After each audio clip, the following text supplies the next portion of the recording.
Canadian equities outperformed this year, comparatively, up about 21% or so year to date. But with economic uncertainty and political uncertainty ahead, can the rally last into 2025?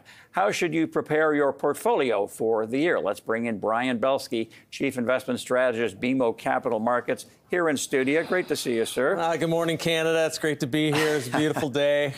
It is a beautiful day. It's nice and mild. Is. So let's talk about what you're sort of running into a little bit when you're doing your marketing and looking ahead to next year. In Canada, number one, some skepticism that these gains can continue. But do you think they can in terms of growing earnings, and that some of these risks that people are talking about are maybe a bit overblown? Can you elaborate on that? Yeah, thanks so much for having us. The skepticism remains high because I think most institutional investors actually missed this move. We warned everybody last year that Canada was going to do quite well and actually have periods of outperformance relative to the U.S., and it had done that, especially the last 6 months of the year. I think people have to remember that if you go back and look at what happened in the third quarter performance of the S&P 500, and the Magnificent Seven actually underperformed the overall S&P 500, and they certainly underperformed Canada. So why is Canada outperforming? So I think too many Canadian investors focus on macro, on the oil price, on gold,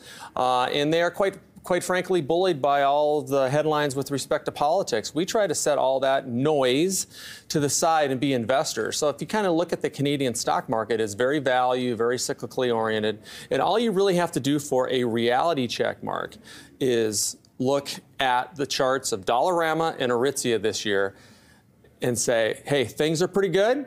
Where's the recession? Where's the fear? Why are we acting accordingly?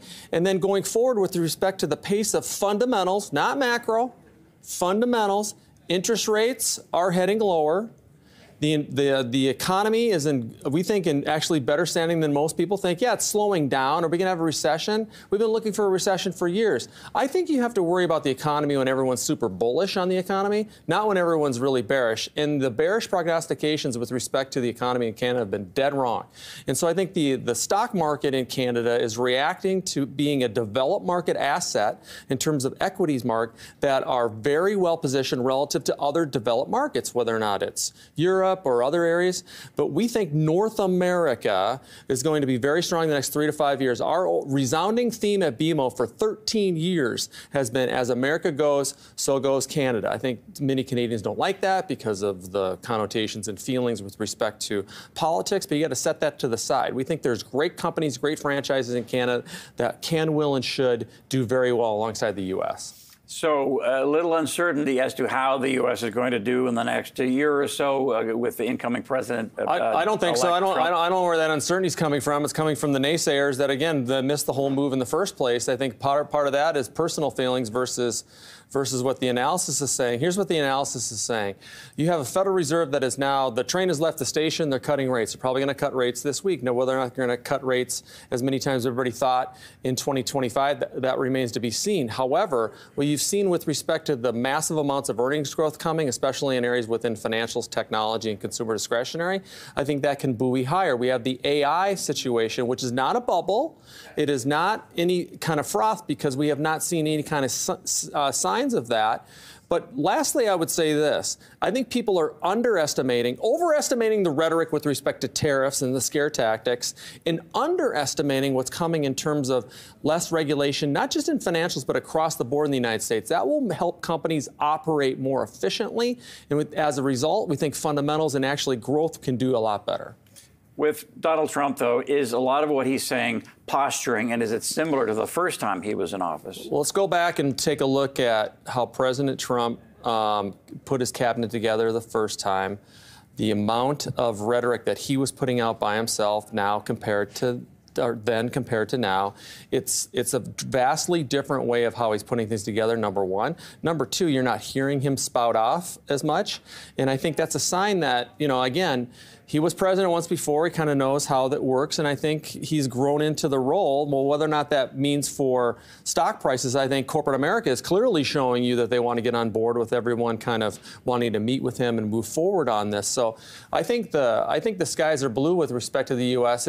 We doubt that we're going to see a 25% return in U.S. stocks again. It would be amazing if it does, because remember, our call is that we think that U.S. stocks have been in a 25-year secular bull market that started in 2009. So we have a ways to go. Whether or not we can have another 20+% year, I think remains to be seen. You're going to be talking more about U.S. stocks in our next segment. Let's stay focused on Canada here. You, with financials, you have what you call a contrarian overweight. Do you think earnings are going to be fine, and they're just actually catching a bid now? Yeah, so if you take a look at the majority of estimates and for growth for 2025 and 2026 for financials, we think they're quite low. The majority of analysts have actually have undercut their earnings for the last few quarters, and you saw how the banks have over-reserved, and that's exactly what they do when they're worried about things. Well, guess what they're going to do with that over-reserve requirements? They're going to buy back stock and pay more dividends. That's kind of number one. Number two is, the big trade in 2024, at least in the beginning of it, was out of banks and into insurance companies. So if you take a look at that huge run in some of the insurance companies, we have some relative performance and relative growth now is actually benefiting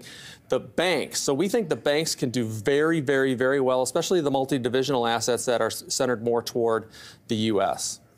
And lastly here, before we take a break, in terms of sectors, you're overweight real estate, underweight utilities. These are rate-sensitive sectors. We are. Now, if you take a look historically on how REITs do when the Bank of Canada begins to cut, they actually do better. They're the best higher interest rate sensitive sector of the three. Who are the three? Communication services, utilities, and REITs. And REITs are number one, communication services number two, and utilities are number three. On the utility sector, Mark, we're very, very worried in terms of where valuations are and where free cash flow yield is and where debt to equity is. There's going to be companies that we like in utilities, but as a sector overall, we think the sector is very expensive.